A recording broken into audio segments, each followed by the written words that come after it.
स्वागत है आप सभी का जेबीवी क्लासेस के ऑनलाइन प्लेटफॉर्म पर। आप सबको पता है अपन जो चैप्टर पढ़ रहे हैं वो है विद्युत धारा का चुंबकीय प्रभाव और उसके अनुप्रयोग। अपन ने क्या पढ़ लिया था, ओस्टेट का प्रयोग पढ़ लिया था। सबसे पहले ओस्टेट ने बताया था विद्युत धारा का चुंबकीय प्रभाव। उसके बाद अपन ने चुंबकीय बल रेखाएं और चुंबकीय क्षेत्र का अध्ययन अपन ने कर लिया था। जो चुंबकीय क्षेत्र की जो तीव्रता है उसका मात्रक अपन ने पढ़ा था, क्या है, ओस्टेट। आज अपन बात करेंगे कि जो चुंबकीय क्षेत्र उत्पन्न होता है उसकी दिशा किस प्रकार से रहती है, धारा की दिशा पर चुंबकीय क्षेत्र की दिशा किस प्रकार पर निर्भर करती है, उसके बारे में अपन देखते हैं। सबसे पहले अपन क्या करते हैं, एक परिपथ बनाते हैं, सिंपल सा एकदम इजी परिपथ बनाते हैं, उसमें विद्युत धारा प्रवाहित करके देखते हैं और उसके पास एक कंपास रखते हैं। अपन बैटरी को उल्टा सुल्टा करके भी देखेंगे, यानी कि धारा की दिशा चेंज करके देखेंगे कि कंपास पर क्या इफेक्ट उससे पड़ता है। तो अपना टॉपिक है किसी विद्युत धारावाही चालक तार के कारण चुंबकीय क्षेत्र। इसमें अपन पढ़ेंगे दिशा, ठीक है ना। जो कंपास की सुई है उसकी दिशा किस दिशा में विक्षेपित होती है, ये अपन पढ़ेंगे। तो सबसे पहले अपन ने क्या किया, एक सिंपल सा परिपथ बनाया। अभी इसकी क्या है, कुंजी ऑफ है, मतलब इसका जो स्विच है वो ऑफ है। अभी इसमें किसी भी प्रकार की कोई धारा प्रवाहित नहीं हो रही। इसके पास अपन ने क्या रखा है कि कंपास रख दिया, दिक्सूचक रख दिया। दिक्सूचक अपन को क्या बताता है, दिशा बताता है, ठीक है। क्योंकि ये अभी उत्तर साउथ, मतलब जो नॉर्थ और साउथ है उसको इंगित कर रहा है, क्योंकि इसके पास कोई मैग्नेटिक फील्ड यानी कि चुंबकीय क्षेत्र नहीं है। अब अपन इसमें क्या कर रहे हैं, ठीक है, इसमें एक बैटरी लगाकर धारा प्रवाहित कर रहे हैं, मतलब इसका स्विच ऑन करते हैं। तो इसमें क्या प्रवाहित होगी, धारा प्रवाहित होगी। और अपन क्या जानते हैं, धारा किधर से किधर जाती है, प्लस से माइनस। तो जो ये धारा बह रही है ये कौन सी दिशा होती है, ये होती है क्लॉकवाइज। अपनी घड़ी की सुई इसी दिशा में चलती है तो इसको बोलते हैं क्लॉकवाइज। हिंदी में बात करें तो दक्षिणावर्त। कौन सी दिशा, दक्षिणावर्त। मतलब धारा की दिशा कौन सी दिशा है, दक्षिणावर्त। तो अपन देखेंगे कि इसके पास जो कंपास रखा था उसकी सुई उत्तर दक्षिण को छोड़कर थोड़ा सा पूर्व दिशा की ओर विक्षेपित हो जाती है। इससे अपन ने एक रिलेशन बना लिया कि जब धारा की दिशा दक्षिणावर्त होती है तो विक्षेप कौन सी दिशा में होता है, विक्षेप होता है पूर्व दिशा में। अब अपन क्या करते हैं, थोड़ा सा और इसको मॉडिफाई करते हैं। अपन क्या करते हैं, बैटरी को निकालते हैं, वापस उल्टा करके लगाते हैं। मतलब जो प्लस इधर था पहले, अब इधर माइनस कर दिया, और जिधर पहले माइनस था उधर प्लस कर दिया, मतलब बैटरी को उल्टा कर दिया। इसके पीछे रीजन क्या है, अपन को धारा की दिशा चेंज करनी है और कोई नहीं है, ठीक है। तो अपनी धारा की दिशा चेंज हो गई। पहले धारा इधर से इधर बह रही थी, इधर से इधर जा रही थी। अब धारा किधर से किधर जाएगी, इधर से इधर। और ये कौन सी दिशा है, जैसे घड़ी चलती है इस दिशा में, तो ये चल रही है घड़ी की विपरीत दिशा में। इसे बोलते हैं एंटी क्लॉकवाइज। कौन सी दिशा, एंटी क्लॉकवाइज। हिंदी में बात करें तो वामावर्त दिशा। कौन सी दिशा है, वामावर्त दिशा। तो धारा कौन सी दिशा में चल रही है, वामावर्त दिशा। और अपन देखते हैं कि जो कंपास है अब वो पूर्व दिशा की ओर विक्षेपित नहीं हो रहा, वो हो रहा है पश्चिम दिशा की ओर, ठीक है। तो यहाँ से एक नया रिलेशन बनता है कि जब धारा वामावर्त दिशा में प्रवाहित होती है किसी भी परिपथ में, तो उसके पास रखे कंपास की सुई कौन सी दिशा में विक्षेपित हो जाती है, पश्चिम दिशा में। और ये क्या था, थोड़ा सा इसमें जो अपन ने स्टार्टिंग में पढ़ा था, क्या पढ़ा था स्टार्टिंग में, ओस्टेट का प्रयोग। उसी के अनुसार वहां पर ओस्टेट ने कोई दिशा नहीं बताई थी, केवल इतना सा बताया था कि जो कंपास है उसकी सुई विक्षेपित हो जाती है।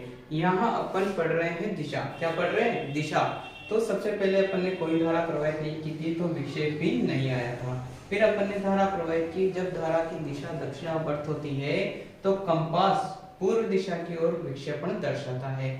जब धारा की दिशा चेंज करके वामावर्त कर देते हैं तो जो कंपास की सुई है वो पश्चिम दिशा की ओर विक्षेपण दर्शाती है। तो ये तो अपन ने देख लिया कि जब धारा की दिशा चेंज करेंगे तो कंपास में जो विक्षेपण होता है वो भी क्या होता है, चेंज होता है। अब सब जगह तो अपन ऐसे नहीं देख सकते ना कि धारा कौन सी दिशा में बह रही है, क्योंकि जो घरों के परिपथ होते हैं वो बहुत ही, कहते हैं ना कि उलझे हुए रहते हैं, इतने इजी परिपथ नहीं होते। तो वहां कैसे चेक करेंगे कि धारा जो उत्पन्न चुंबकीय क्षेत्र है वो कौन सी डायरेक्शन में है। इसके लिए एक नियम आता है, दक्षिण हस्त अंगुष्ठ नियम। क्या होता है दक्षिण हस्त अंगुष्ठ नियम, जैसा कि नाम से पता चल रहा है, दक्षिण हस्त मतलब दायां हाथ, राइट हैंड। अंगुष्ठ नियम, अब इसमें अंगूठा काम आएगा। तो दायां हाथ का जो अंगुष्ठ नियम है, मतलब दक्षिण हस्त अंगुष्ठ नियम है, जैसे मेरा दायां हाथ है, इसको जब मैं ऐसे करूंगा, ऐसे जैसे अपन किसी को बोलते हैं ऑल द बेस्ट, वो वाला साइन बनाना है अपन को। अपन क्या करेंगे इसमें, ये जो अंगूठा है अपना, क्योंकि नाम में आ रहा है अंगुष्ठ नियम, तो इसमें सबसे इंपॉर्टेंट क्या रहने वाला है, अंगूठा। तो इस अंगूठे को करेंगे अपन धारा की दिशा में। किस दिशा में करेंगे, धारा की दिशा में। देखो मान लो ये कोई चालक तार है, ठीक है, इसमें धारा बह रही है प्लस से माइनस, मतलब नीचे से ऊपर जा रही है, तो इसके चारों ओर चुंबकीय क्षेत्र कौन सी दिशा में होगा, तो चेक करेंगे। देखो धारा की दिशा में क्या रखना है, अंगूठे को रखना है, तो धारा ऊपर जा रही है तो अंगूठा ऊपर, और ये उंगलियां जिधर मुड़ रही है, जिधर घूम कर आ रही है, उस दिशा में क्या होगा, चुंबकीय क्षेत्र होगा। मतलब इसके चारों ओर अगर धारा नीचे से ऊपर जा रही है तो इसके चारों ओर चुंबकीय क्षेत्र किस प्रकार से बनेगा, ऐसे, मतलब इधर से घूमता घूमता, ठीक है। तो ये दिशा रहने वाली है इसके चारों ओर चुंबकीय क्षेत्र की। इसी को बोला जाता है दक्षिण हस्त अंगुष्ठ नियम। देखो क्या होता है दक्षिण हस्त अंगुष्ठ नियम। इस नियम अनुसार दायां हाथ का अंगूठा, ये दायां हाथ का अंगूठा है, यदि धारा की दिशा में हो तो अंगुलियों के मुड़ने की दिशा चुंबकीय क्षेत्र की दिशा को व्यक्त करती है। समझने का प्रयास करते हैं थोड़ा सा। जैसे मान लो ये कोई चालक तार है, इसमें धारा प्रवाहित हो रही है, क्या हो रही है, प्रवाहित। अब अपन क्या करेंगे, इसमें चुंबकीय क्षेत्र की दिशा को ज्ञात करेंगे, ठीक है। तो सबसे पहले अपना दायां हाथ लो, उसका अंगूठा लो, या मैंने अंगूठा ले लिया, ठीक है। धारा की दिशा ऊपर है तो इसको ऊपर रखेंगे, ठीक है। अब ऐसे किया, अब उंगलियों को मोड़ो, ऐसे मुड़ रही है उंगलियां, तो जो उंगलियों की मुड़ने की डायरेक्शन है ये, तो इसके चारों ओर चुंबकीय क्षेत्र किस डायरेक्शन में होगा, इस डायरेक्शन में। कैसे, इस डायरेक्शन में होगा, ठीक है। इसके चारों ओर इस डायरेक्शन में चुंबकीय क्षेत्र होगा। तो ये कौन सा मेथड है, ये एक नियम है दक्षिण हस्त अंगुष्ठ नियम। इसकी सहायता से किसी भी चालक तार में अपन किसकी दिशा ज्ञात कर सकते हैं, चुंबकीय क्षेत्र की दिशा ज्ञात कर सकते हैं। कैसे ज्ञात करेंगे, अपना दायां हाथ लेना है, उसका अंगूठा लेना है, अंगूठे को किस डायरेक्शन में रखना है, उस चालक तार में जिस दिशा में धारा बह रही है उस दिशा में अंगूठे को रखना है, और जिधर उंगलियां घूम कर आ रही है, जिधर उंगलियां घूम कर आ रही है उस दिशा में क्या होगा, चुंबकीय क्षेत्र होगा। मान लो अपना चालक तार इस दिशा में है और धारा इस दिशा में बह रही है, ठीक है। तो मैं इस दिशा में किसको रखूंगा, पहले सबसे पहले अपना दायां हाथ लूंगा, इस दिशा में अपना अंगूठा रखूंगा और उंगलियों को मोड़ूंगा ऐसे, ठीक है। ऐसे मुड़ रही है उंगलियां, अंगूठा ऐसे रखना है और ऐसे मोड़ना है। तो इसका मतलब है जो इसके चारों ओर जो बनेगा ना चुंबकीय क्षेत्र, उसकी दिशा कैसे होगी, बोर्ड से निकल कर आएगा और अंदर जाएगा, ठीक है।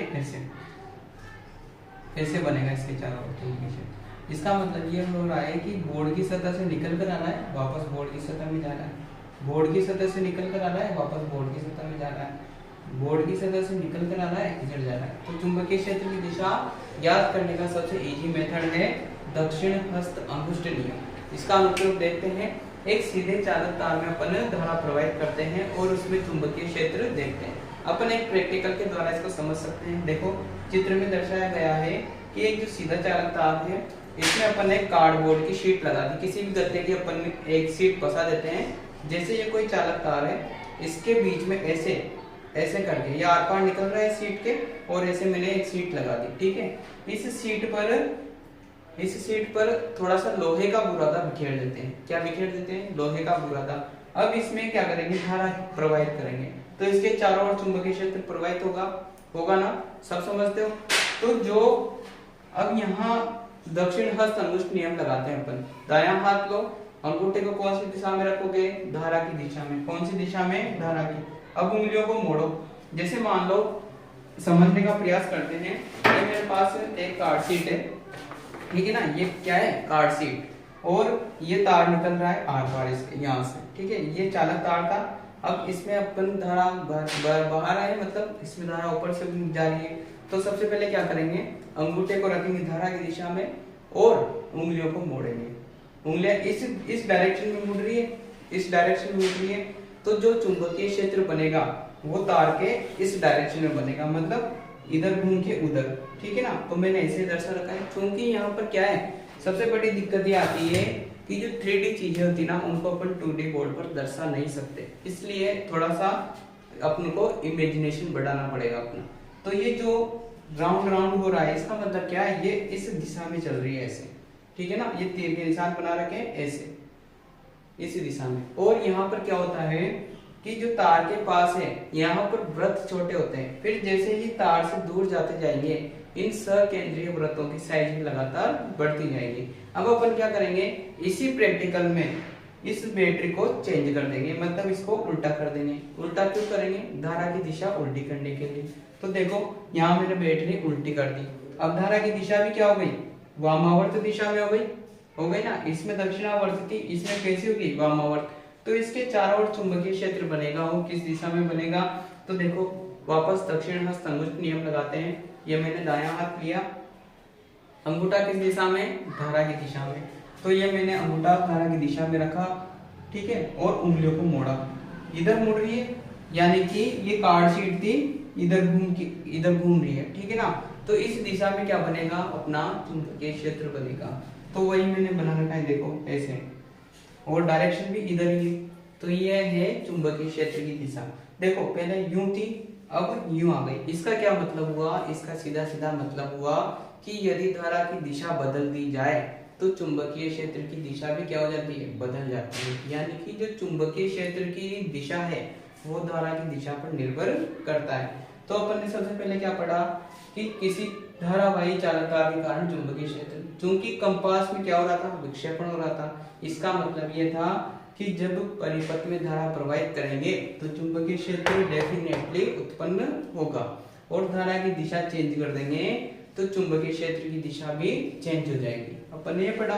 फिर उसके बाद एक नियम पढ़ा, दक्षिण हस्त अंगुष्ठ नियम, ठीक है। अंगूठे को किस दिशा में रखना है, धारा की दिशा में, और मुड़ने वाली उंगलियां क्या बताएगी, चुंबकीय क्षेत्र की दिशा।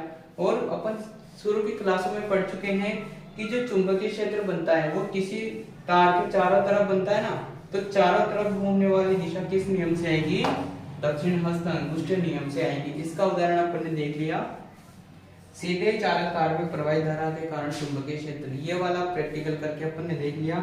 पहले चुंबकीय क्षेत्र यू बन रहा था, अब चुंबकीय क्षेत्र यू बन रहा है, ठीक है। धारा की दिशा चेंज करने पर चुंबकीय क्षेत्र की दिशा भी क्या हो गई, चेंज हो गई।